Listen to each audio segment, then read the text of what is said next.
Hi everyone, and welcome to our session. My name is Kath Jaramita, and I'm looking forward to sharing a few tips and tools about using innovation prompts in your classroom.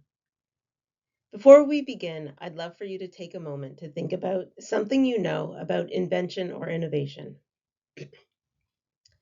If you need a little inspiration, you can use the classic prompts who, what, where, when, why, or how. Or just think of any idea or piece of information that comes to mind when you hear the word innovation. Before we dive in, I want to be upfront and share that I'm not a classroom teacher. My background is in STEM, and I've been a practicing engineer for over 25 years. That said, I've spent much of my career working within the innovation and entrepreneurship ecosystem. And throughout that time, I've had the privilege of collaborating with teachers and students, both formally and informally, in many different ways. From the very beginning, Curiosity Space content has been developed with teachers and students, not just for them. Their feedback has guided us in shaping how we bring the concepts of innovation, entrepreneurship, and STEM into the elementary classroom in meaningful and practical ways. Additionally, I'd also like to take a moment to acknowledge a few teachers who have worked extensively with our materials. They, along with their students, have provided multiple rounds of valuable feedback that have helped us refine and strengthen our approach.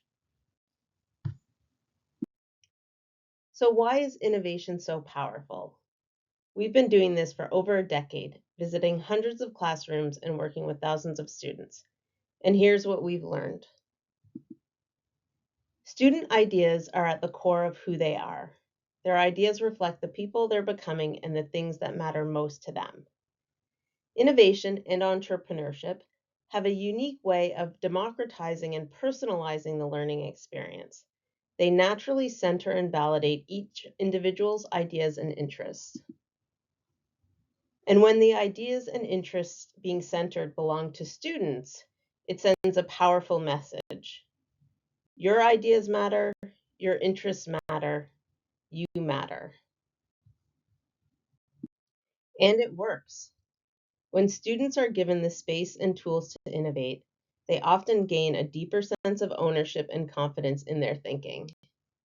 That confidence, especially in science and STEM, can translate into stronger engagement and higher achievement. In a live session, this is usually where I'd invite some discussion about what came to mind when everyone was thinking about innovation and invention at the start of our session. Since this is a recorded version, I'll instead invite you to take a quick pause, think back to your own ideas, and then take a moment to read through some of the examples and reflections shared by past participants.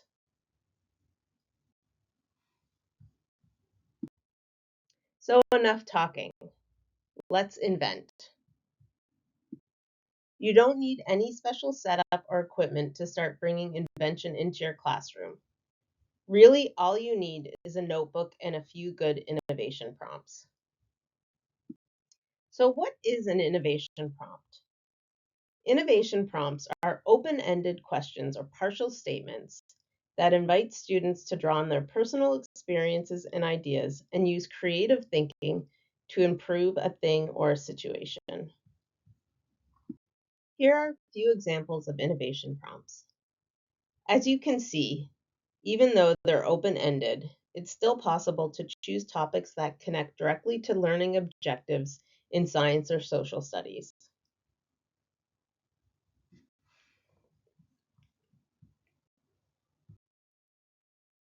While you don't need any special equipment to use innovation prompts in your classroom, some teachers have said they'd like to have all student inventions gathered in a single place.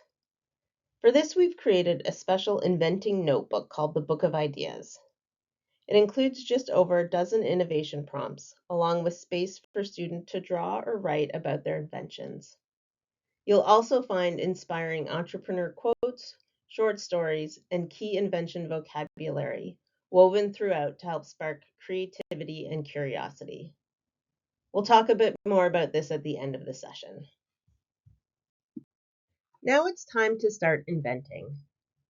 Even though this is a recording, I encourage you to move through the next activity as if you were part of a live workshop. Take a moment to read through both options, and then start developing an invention based on one of them. You can either draw or write about your idea, whichever feels most natural to you. You're welcome to approach this from an adult perspective, but I encourage you to tap into the creativity and free-spirited imagination of an elementary student to really get those creative juices flowing. I would spend about 5 minutes working on this activity. The second part of this activity involves working through a few rounds of feedback. In a live session, I would typically invite a few participants to share their ideas with the group, and then ask others to provide feedback on those ideas. Since we're not doing that live today, I'll present my own example instead. As I do, I'd like you to think about how you might model the process of giving feedback for your students. I also want to remind everyone that it's a good practice to start feedback with something positive, something you liked or found interesting or thought was effective, before suggesting an improvement or asking a clarifying question. On this side, you'll see some suggested sentence starters that can be helpful for your students to learn how to give feedback in a respectful and productive fashion. I chose the innovation prompt, "I wish my house had a," and my invention is a combination Roomba Swiffer. We have a Roomba at our house, which I love because I can vacuum without actually needing to do any work myself. That being said, it doesn't get under the chairs or the sofa where all the cat hair and dog hair seems to gather. For that, I need to either get out another vacuum or the Swiffer or something else that can reach underneath in the small space. My invention would be a Roomba that had an attachment that could come out and get underneath the couch or the chairs or the table, so I didn't have to do any vacuuming myself at all. At this point, I'd like you to take some time to think about how this activity might have gone in your classroom. What standards might your students have worked on or addressed during this activity? And as a reminder, the standards don't necessarily need to be science. They can be ELA, art, social studies, etc. Which SEL objectives might you have worked on during this activity as well? Please just take a minute to think about that and jot some things down. Now let's chat about a couple other ways to use innovation and entrepreneurship to engage your K-5 classroom. Innovation prompts aren't just for science class. They can be used to support writing development across all classes. Innovation prompts can be used to support struggling learners or English language learners, as they allow students to show what they know in many ways, through drawing, building, writing, or presenting, thus creating a low-stress environment to practice key skills. At the same time, they can also provide enrichment opportunities for students who are excelling in your classroom. Inventing encourages students to apply knowledge, think critically about uses, and make cross-curricular connections that deepen understanding. Innovation prompts give students a purpose to write. They also offer an easy way to get to know your students and connect them to learning. Innovation prompts are a fun way to personally engage each student and show them their ideas are valuable, deserving of space and time to explore. Using biographies for modern-day innovators and entrepreneurs is a great way to explore STEM careers in your classroom and help students from all backgrounds and learning abilities see themselves in science and the larger STEM community. Innovation challenges are designed as group activities with structure and support to encourage collaboration. These challenges also support learning objectives across many different subject matters.